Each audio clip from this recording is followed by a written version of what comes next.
The horror genre is quite possibly one of the biggest and most loved genres in media. Ranging from movies to books to games, horror is loved by almost everyone in some shape or form, including me. I love horror. An experience tailor made to get you paranoid to the edge of your seat and get the blood rushing to your heart. And throughout the decades, there's always been mascots in the horror scene, ranging from famous killers in movies like Michael Myers, Freddy Krueger, and Pennywise, to gaming icons like Pyramid Head, Nemesis, and wherever the fuck those things were in Dead Space.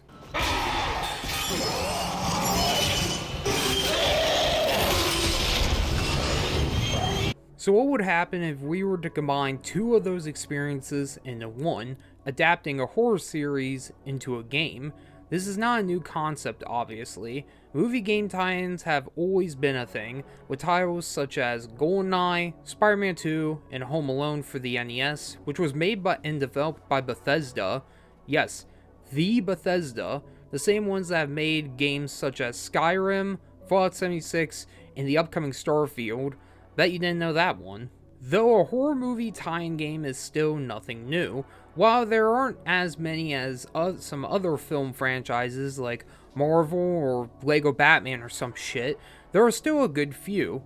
The Alien franchise has always had games made for them, even going as far back as the Atari 2600 in 1982, where you play as a mini-me purple guy running through a Pac-Man style maze being chased by mimics from fucking Dark Souls. My God! Help me! All the way up to Alien's Descent, that literally came out this month. Another tie-in game that I can think of is the Saw video game released back on the Xbox 360 and PS3, which, from what I remember, were pretty good, and maybe one day I'll make a video about. Hello, Detective Tapp. I want to play a game. Another one of these horror movie tie-in games, and the one I'm going to be talking about today, is Friday the 13th the game. Published by Gun Media and developed by IllFonic, Friday is an asymmetrical horror game where survivors have to find a way to escape Jason before Jason finds and kills all of them. Yeah, kinda sounds familiar. Now, I didn't play much of Friday back when it first came out. I did get it at launch for the Xbox, but that was mainly to play it with my friends while we were on summer break. And while I don't really remember being too impressed by it, with the recent news coming out about the future of the game, which I'm going to be talking about later in this video, I figured it was a good time than any to take one, possibly last trip back to Camp Crystal Lake and to see why the fuck there's some creepy old dude in the cabinet.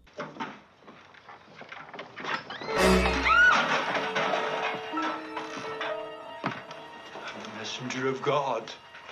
You're doomed if you stay here. Now, before we get into the game, let me give you a little history lesson. Friday the 13th game wasn't originally meant to be a Friday game at all. In fact, it was going to be an original game heavily based off and influenced by the Friday movies called Slasher Volume 1 Summer Camp, which would have taken place at Camp Forest Green, but as IllFonic started development on Slasher, the, at the time, owner of the Friday IP, Sean Cunningham, was already in talks with Gun Media at the time to make a game based off Friday the 13th. And after a couple of conversations between Gunn and Sean, after a few months, Sean Cunningham offered the Friday the 13th license to them. With Gunn getting to use the license, they decided to turn Slasher into the Friday game, and development started on it in fall of 2015. Not only that, but the game's director and producer, Randy Greenback, set up both a Kickstarter and a backer kit to fund the game's development, which made over $1.2 million, which is insane to think about, since this game is considered indie and getting crowdfunded like this. So, after a few delays and trailers, the game finally released on May 26, 2017 for PC, Xbox, and PlayStation 4. The game blew up in popularity by fans and gamers around the world. At launch, it became the #1 streamed game on Twitch, surpassing views from League of Legends and PUBG. People were making videos about the game, and it grew a huge following. So big, there was legit arguments going on about which was better at the time, Friday the 13th or Dead by Daylight. But was it a good game though? Well, that's kind of a hard question to answer, because while there is fun to be had in this game, it also is a broken, unpolished mess to play, all the way at its launch to even now. So, without further ado, let's just get into it and talk about the gameplay. Like I mentioned previously, you can either play as a survivor or as Jason. You can choose which one of these you'll prefer to play as in-game on the main menu. Yeah, prefer. That's another gripe I have about this game. If you want to play as a certain role, you're not always guaranteed to get it. It's randomized by the game, and while that does add a random factor that can be fun sometimes, it's a fucking pain if you just want to play as that certain part. And it doesn't matter if you have it selected on one or the other, because even if you have Jason selected, you can still become the survivor, and vice versa. If only there was a way you can just choose which role you'll want to play, and you always get it. Anyways, let's start with the survivor side. There are different survivors you can choose that have different stats that they help in certain categories, like stamina or strength. You can also equip different perks to help in the match, and while some can be helpful, like bringing in items like med sprays or a map, the system to get these perks I found to be a bit unreliable and flawed. See, if you want a new perk, you'll need to roll for it using character points you earn. You then get a random perk with random buffs and nerfs. This is also a awful system. You can spend hundreds of points to get a certain perk you want, just to not get it. What's wrong with just starting out with a few base perks, and as you play, you can earn new ones and level up the previous ones? The system can feel way more rewarding and worth the grind than it just being luck-based and crossing your fingers and hoping you get the one perk that you really want. At least you won't need to worry about that stuff when it comes to Jason. Let's talk about him for a second. Each Jason has their own unique weapon and set of abilities, like the ability to use bear traps, morph, or go into a rage. Jason also has weaknesses, like his stun resistance or how fast he can travel in water. I think this helps make Jason a much more fair opponent to go up against. Jason is a real powerhouse in this game, able to kill survivors in literal seconds, so to have these weaknesses makes sense. You can also use character points to unlock new finishers for Jason, for when he grabs a survivor to do an insta-kill on them. Honestly, I really don't got that much to complain about when it comes to Jason's setup, each Jason being unique and having their own advantages and disadvantages to try to make the game more fair. Now, once you're in a match, the first thing you'll see is a pretty hilarious cutscene of Jason pulling up.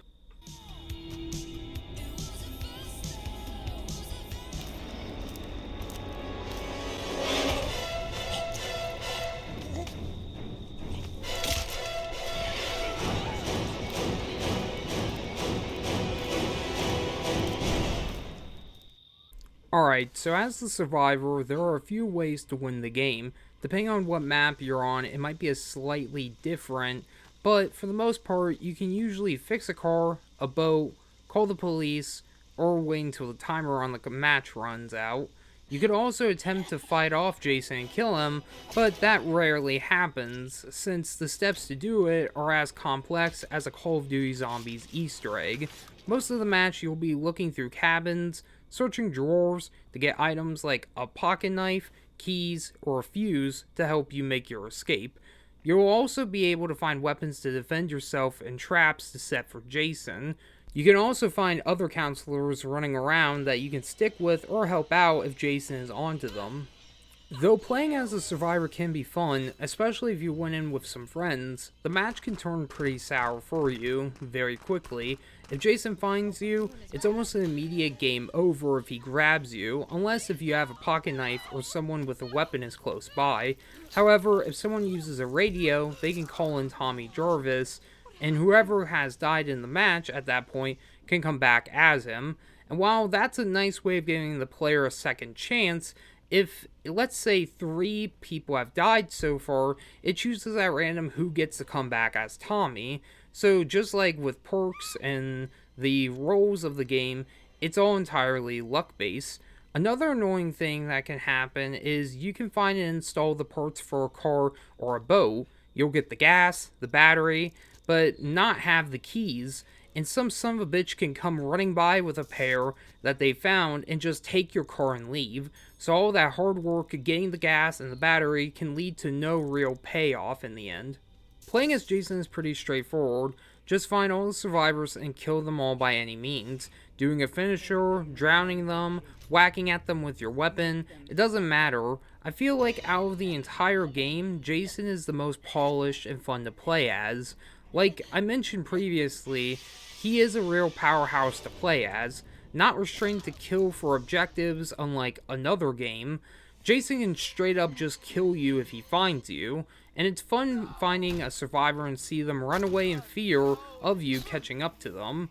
And at this point, you probably are able to tell that I had to get footage of playing as Jason in the challenge mode in bot lobbies, because for some reason, more than half the real player lobbies I played while getting footage, the matches would end early because the host left the game. This shit also really pisses me off. This isn't a Black Ops 1 Zombies public match on Kino back on the 360. I don't understand why it is a host-ran server. If the host was Jason, that would make more sense, but the games I ran, I'm 90% sure were ran by survivors, because I would be in the middle of a chase with Jason, and oops, I got disconnected because the host left. Now, it probably sounds like I'm talking mass shit about this game, and it's because I am. I even said earlier that I wasn't too impressed by it when it came out, and I still feel like that going back to it today. If I find this game to be a broken, buggy, and poor performance mess, then why am I here talking about it now? Well, that's because, while I don't love this game, I can appreciate what it does do right, and that is, it has a soul. What I mean by this is the game actually feels like it has actual people working on it, and those people are fans of what they are working on, and they're not just working on it to make a buck. Unlike other games nowadays, IllFonic and Gun Media are big Friday the 13th fans, and it shows. Some of the survivors you can play as are from previous movies. All of the Jasons look spot on to their film counterparts. The maps look like a one-to-one recreation of the sets that they're based off of, even going as far as for them having to watch and study Part 3 to rebuild the main house because the real-life house got burned down so they couldn't study it. That shit is insane, and I respect them for it. Earlier, I briefly mentioned the Saw video game, and I played the shit out of that when I was a kid. I loved it, but going back to it now, it probably isn't the best game ever. It's clunky, and its combat is kinda eh. But that doesn't matter to me, because I'm a Saw fan, and the game was made for the fans, like me, in mind to enjoy. The same can be said about the Friday the 13th. The game is clunky and full of bugs, but if you're a Friday fan, you're gonna love the shit out of it. Another way you can see how much the devs love the movies is by checking out the virtual cabin. The virtual cabin was something they added in after launch, and it's very interesting taking a tour of it. It lets you explore this cabin in first person, and there are items and notes you can find which talks more in depth about the behind the scenes and development about the films and game. It's super interesting to walk around and read all of it. It's funny because the virtual cabin was one of the last things they made before it happened. But let's talk about the cabin a bit more before I talk about it. The cabin also hides an elaborate quest, where after solving it, they reveal a massive update that should have came to the game. I said should have, because the update never came. Now, it's time to talk about it. The reason why we don't hear that much about Friday the 13th, the game, and why they stopped updating the game. Remember earlier when I mentioned that Sean Cunningham let Gunn use the rights to Friday to make the game? Well, he was allowed to do that because he owned the rights, and for years he has.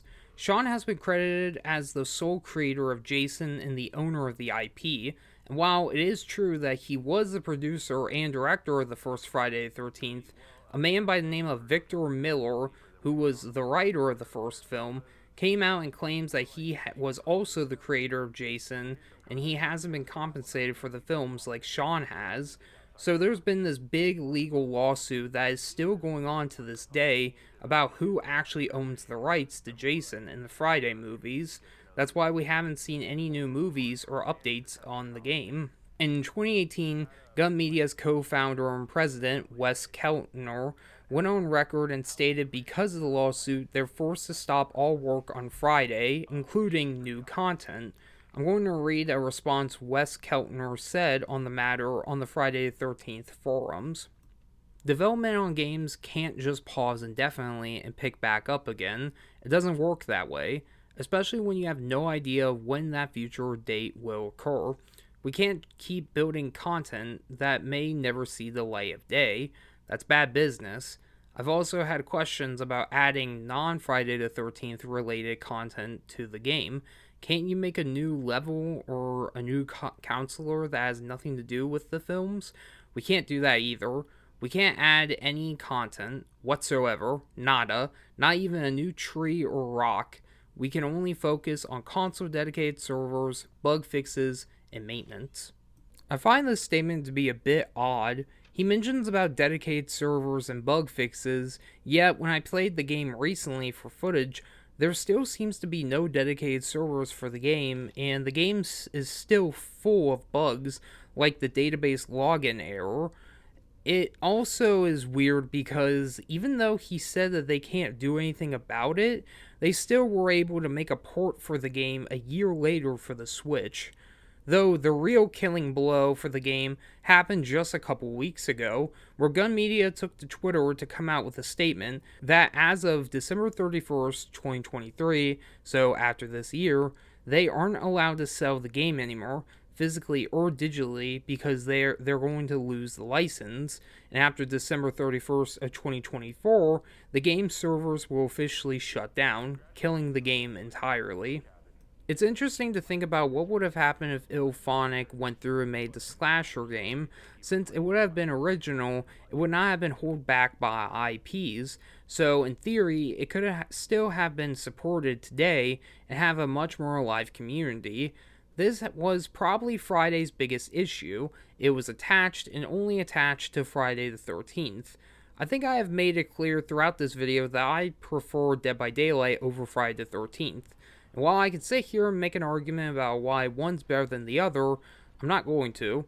I don't think it's fair to compare a game that barely got any time to develop and grow to another that has 7 years on its back now. I know I made some slight comparisons of each game's systems to one another, but I feel like you can still enjoy both games for different reasons. I prefer Dead by Daylight because it feels like a more rewarding experience. The perk system feels great, and the variety of killers and maps makes each match a different experience from the last. But Dead by Daylight is way more of a competitive game, while Friday is more casual. I feel like I'm not sweating my balls off when I do matches in Friday. Now, the same might not be able to be said about Gun's next project, the Texas Chainsaw Massacre game. I haven't really seen much gameplay for the game, but all I know is that it's going to be a 3v4. But I'm super excited about it releasing, and I'm probably going to be making a video on it when it comes out. Though, just like Friday, I'm worried that the game might become stale after a while because it being stuck to just one IP, but we're just gonna have to wait and see. Though, nevertheless, it's sad to see what happened to Friday the 13th, the game. It's pretty funny though, because of this one lawsuit, a series about killing people got the axe itself. It's a damn shame. Here's to hoping that the Texas Chainsaw has a brighter future than its predecessor. And with that, that's the end of the video. I hope if you stuck to the end, I hope you enjoyed watching. I'm sorry if I sounded a bit off at some parts. I'm dealing with some heat right now. Obviously, it's the end of June where I'm at. It's hot as hell. Also, if the pacing for this video was kind of weird, it's because I actually started working on this video about 2 weeks ago. And I'm on vacation right now, so I wanted to try to get the video done before I had to go back to work. So if it sounds a bit off, then I apologize. I wanted to get this video out before I have to go back, which is after the end of June. So, yeah, again, thanks for watching. I have some videos planned to be coming out here in a little while, so if you want to stick around and watch those, You know, you can subscribe. It could help. You can leave a like. That would be really cool of you too. You'd be a really cool person if you did that. Help me out. Also, I probably will make a video about the Texas Chainsaw Massacre game. Again, I've seen some of the trailers, just mainly the trailers. I know there are people have made Let's Plays or people have gotten it early to play it. And I just decided not to watch any of them just because I wanted to go in blind myself and be surprised. So, yeah, if that interests you, then yeah, maybe, you know, stick around, you know, if not, cool. But anyways, yeah, I hope you all enjoyed. And yeah, I'll see you guys in the next video. This is Atlas, and I'm gonna go head out. I'm gonna go try and cool off. So yeah, I'll see you guys later. Peace. You've done your job well, and Mommy is pleased. Come home, sweetie.